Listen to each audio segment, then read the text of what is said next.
সকলেই জানি যে মোহাম্মদপুর হলো একটু ডেঞ্জারাস এরিয়া। আর এটা গোপন করার কিছু নাই, ওপেনলি আসলে বলা উচিত যে একটু ডেঞ্জারাস না, বেশি পরিমাণে ডেঞ্জারাস এরিয়া। তো রাস্তার মাঝখানে হুটহাট মনে করেন গ্যাঞ্জাম। তো ভাই আমার চোখের সামনে মনে করেন আমিও ভাই গ্যাঞ্জামের তো মানে রাস্তার সাইড দিয়ে যাইতেছিলাম, আমার সামনে একটা বাস দিয়ে দেখে একটা লোকে মানে এমনভাবে বাড়িটা দিল। কারণ আর যে জায়গায় ট্যুর দিতেছি ভাই একটা স্পেশাল জায়গা, ঠিক আছে, ওইখানে যাইতেও কপাল লাগে, ঠিক আছে, কপাল মানে বাইরে আছে থাকা অবস্থা আপনার এখানে যাইতে কপাল লাগবে। বর্তমান প্রেক্ষাপটে এখানে মানুষ 2000 মানুষ যাইতে পারে, আর কিচ্ছু না।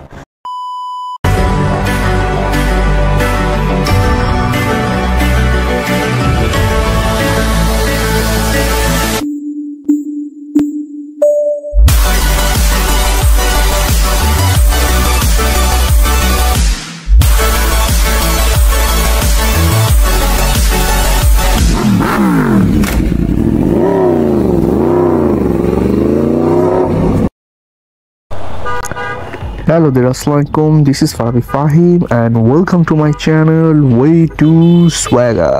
তো ব্রোস রাইট নাও আমি রয়েছিলাম মোহাম্মদপুরে, এসেছিলাম একটা বিশেষ কাজে। আর বিশেষ কাজটা যদি কখনো সম্ভব হয় আমি আপনাদেরকে শেয়ার করব, কারণ আমি আপনাদের করি কেয়ার। পান করলাম, এগুলো শেয়ার করার জিনিস না ভাই, এগুলো পার্সোনাল জিনিস, পার্সোনাল লাইফ ভিতরেই থাকুক, সময় হোক একদিন সব জানতে পারবেন, ঠিক আছে। আরে মজা করতেছি, সবাই একটু কনফিউশন ফেলা দিতেছে, আর কিছুই না, কনফিউজ হবেন না, দ্যাটস ইট। সো আমি এখন রয়েছি মোহাম্মদপুরে, এখন বাজে প্রায় 4:30টার মতো, একটু বেশি বাজতে পারে কমও বাজতে পারে, I am not sure, but আন্দাজ করে একটা বলে ফেললাম, কারণ বাইক চালানো স্টার্ট দেওয়ার আগে আমি দেখছিলাম হলাম 4:27, 3 মিনিট লাগছে একটু আসতে ইন্ট্রো দিতে, দ্যাটস রাইট, ব্যাপার না। তো মোহাম্মদপুর ভাই এখন মাঝে মাঝে আশা করতেছে, আরেকজনের বাসা এখানে, ঠিক আছে, এখানে আসলে ভাই সবচেয়ে প্যারা মনে হয় হলো এই রিক্সা নিয়ে, এত পরিমাণ রিক্সা, মানে গাড়ির চেয়ে রিক্সা বেশি, বাস আমি গাড়ি বাদ দেন, মানে রিক্সা প্রচুর। আর এখানকার রিক্সাদের কোনো মাথা মুথা ঠিক নেই ভাই, সেখান তারা চালায়, মানে সাইড রাস্তার এই পাশেও না এই পাশেও না, মানে যে দিক দিয়ে তাদের মন চায় ওই দিক দিয়ে চালায়। আর সত্যি কথা বলতে মানে বিকাল যত হবে, মানে 5:30 6টা থেকে এখানকার রাস্তা পুরা রিক্সায় ভরে যায়, ঠিক আছে, এত পরিমাণ রিক্সা, মানে মানুষের চেয়ে রিক্সা বেশি। আর যেখানে সেখান থেকে মনে করেন কাটা, তো যেখানে সেখান থেকে সাইডটা ঢুকায় দেয়, এই হলো মেইন প্রবলেম মোহাম্মদপুরের। আর আরেকটা প্রবলেম হলো, আপনারা সকলেই জানি যে মোহাম্মদপুর হলো একটু ডেঞ্জারাস এরিয়া। আর এটা গোপন করার কিছু নাই, ওপেনলি আসলে বলা উচিত যে একটু ডেঞ্জারাস না, বেশি পরিমাণে ডেঞ্জারাস এরিয়া।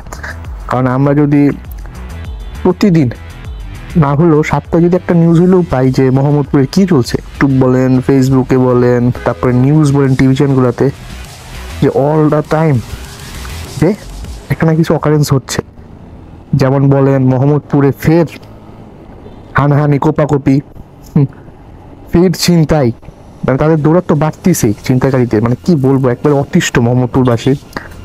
তারপর কি বলবো, তো খারাপ লাগে, আসলে কিছুই না, কারণ এত পরিমাণ ভাই মোহাম্মদপুরের অকারেন্সগুলো বাড়তেছে, মানে আসলে প্রশাসনকে এটার দিক দিয়ে বিশেষভাবে আসলে তৎপর হওয়া উচিত। কারণ সত্যি কথা ভাই, আমি যদি বলি আমার এক দাদার বাসা এখানে, তো তারও কয়দিন আগে একটা মানে অ্যাক্সিডেন্ট হয়েছে, যে তার ওয়াইফের কাছ থেকে মানে ওপেনলি মানুষদের সামনে থেকে তাদের গলা থেকে নাকি চেন টান দিয়ে নিয়ে যাচ্ছে, কিন্তু মানুষজন কেউ আগাচ্ছে না, কারণ আগাইলেই তো আরেকটা অকারেন্স, একবারে মানে চাপাটি নিয়ে একবারে মানে ভয়ভীতি।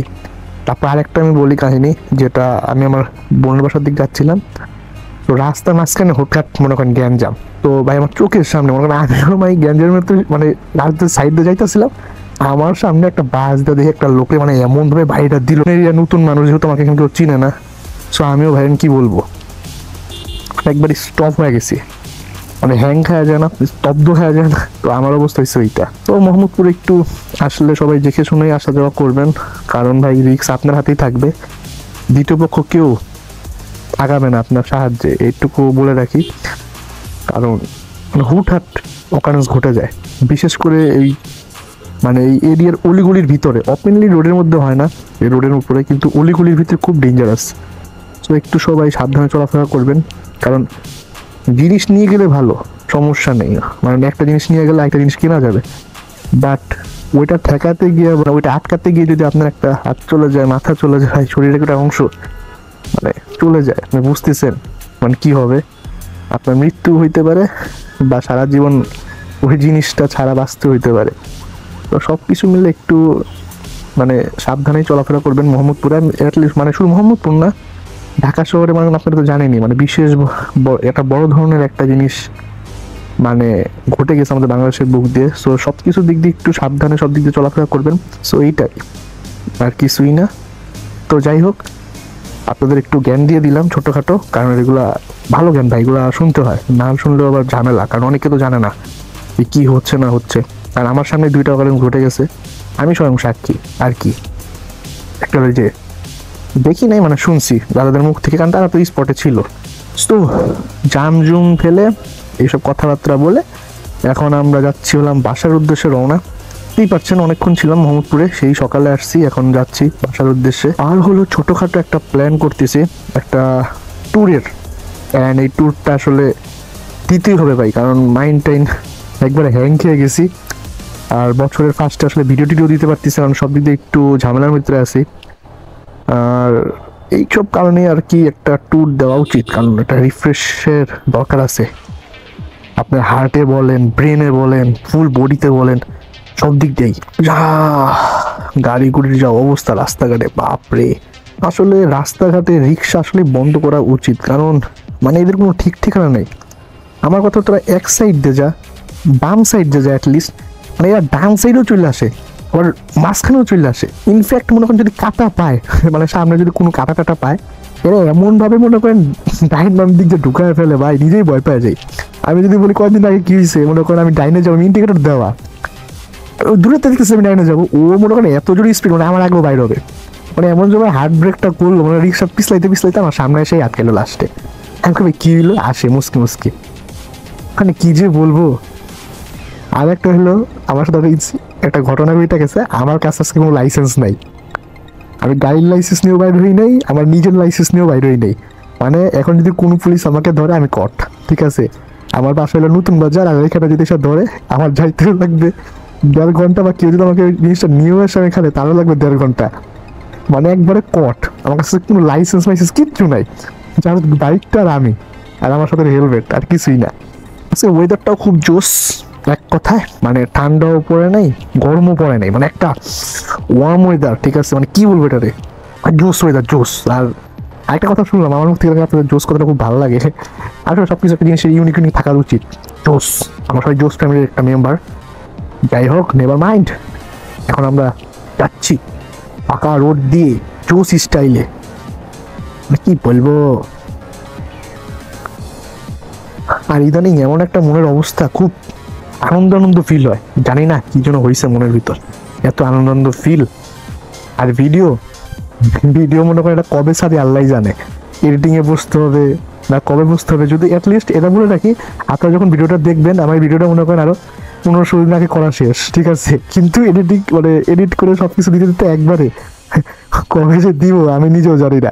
একটু প্যারা মনে করেন, চাকরি বাকরি, তারপর কাজ টাজ, একটু প্যারার ভিতরে আছি। আসলে সত্যি কথা একটু প্যারার ভিতরেই আছি, কারণ ভার্সিটি, অফিস, আপনার মাঝে মাঝে যে ভিডিও এডিটিং করতে হয়, ব্লগও ছাড়তে হয় না রেগুলার, অ্যান্ড একদিকে মুভ করতে হবে। সব কিছু আমি বুঝতেছি না কোন দিকে যাই। আর এগুলো জাস্ট ডেলি লাইফে আপনাদের সাথে শেয়ার করি, আমার ফিউচারও যদি কেউ দেখে যে হ্যাঁ দেখ কি করতে হবে, পাগলামি, জাস্ট পাগলামি সালা ব্লগ টক করা, আর কিছুই না। তো যেটা বলতেছিলাম, নেক্সট ট্যুর কোথায় যাব, এতটুকু বলতে পারি, বিশেষ একটা স্পেশাল জায়গায় যাব ট্যুর দিতে। অ্যান্ড আমি এটুকু শিওর দিব যে ওই ব্লগটা যতটা পারি স্পেশাল করতে। আর এক কথা ভাই, ড্রোন নাই, এটা একটা আমি ধরা খেয়ে গেছি, কারণ ড্রোন থাকলে জিনিসটা আমি আরও সুন্দরভাবে ক্লিয়ার করতে পারতাম, ঠিক আছে। সো ড্রোনটা থাকলে আরও ভালো হইতো, বাট যতটুকু মানে আমার এই ক্যামেরা দিয়ে দেখানো যায়, গোপ্রো আছে, আমার মোবাইল আছে, তো সব দিক দিয়ে আমি আসলে জিনিসটা আসলে তুলে ধরবো। কারণ আর যে জায়গায় ট্যুর দিতেছি ভাই, একটা স্পেশাল জায়গা, ঠিক আছে। ওইখানে যাইতেও কপাল লাগে, ঠিক আছে। কপাল মানে ভাই আছে থাকা অবস্থা, আপনার এখানে যাইতে কপাল লাগবে বর্তমান প্রেক্ষাপটে, এই জিনিসটা আপনার মানতে হবে, ঠিক আছে। আমি একটা ক্লু দিয়ে দিই, ওইখানে মানুষ 2000 মানুষ যাইতে পারে, আর কিচ্ছু না। এগুলি ক্লু দিয়ে দিয়েছি অলরেডি। তো আগে যাই, ভিডিওটা মনে করেন এই ভিডিও ছাড়ার পরপরই 10 to 20 ডেজের মধ্যে ভিডিওটা চলে আসবে। ঠিক আছে, আপনারা রাগ করেন না, ফেব্রুয়ারি মাসে পাই যান ব্লগ। ঠিক আছে, ফেব্রুয়ারিতে পাবেন, ফেব্রুয়ারিতে চিন্তা করেন না, ফেব্রুয়ারিতে পাবেন। এখন আপনারা বলতে পারেন যে ভাই মানুষ জানুয়ারি মাসে 7-8টা 10-15টা ভিডিও দেয়, আপনি জানুয়ারি মাসে দিচ্ছেন একটা। ওই যে বললাম প্যারার ভিতরে আছি। তো যাই হোক, আজকে রাস্তাটা খুব ফাঁকা, তো টেনে টেনে চলে যাই গা, আর ভাল লাগতেছে না। আর এই ছিল আজকে ব্লগ, ছোটোখাটো। অ্যান্ড সবাই সাবধানে চলাফেরা করবেন রাস্তাঘাটে, কারণ বর্তমানে বাংলাদেশের প্রেক্ষাপট আপনারা সকলেই জানেন। তো যাই হোক, আজ এই পর্যন্তই। সবাই ভালো থাকবেন, সুস্থ থাকবেন, পরিবারকে খেয়াল রাখবেন, আর আমার জন্য ভাই দোয়া করবেন ভাই। ঠিক আছে, আমি যেন ভালোভাবে সুন্দর মতো হবে, সুন্দর মন নিয়ে সবার সাথে চলাফেরা করতে পারি। ঠিক আছে, আর ভাই আমি খুব ভালো, সেটা খুব ভালো মানুষ, আসলে আমি সেটা খুব ভালো মানুষ। আপনার যদি আমার সাথে থাকেন, আমার কাছের মানুষজন যারা জানে তারা জানে যে আমি কতটা ভালো মানুষ। ঠিক আছে, তো যাই হোক, সবাই ভালো থাকবেন, সুস্থ থাকবেন, আর কিছুই না। পিস। আজকে হাত দিলাম না। বাই।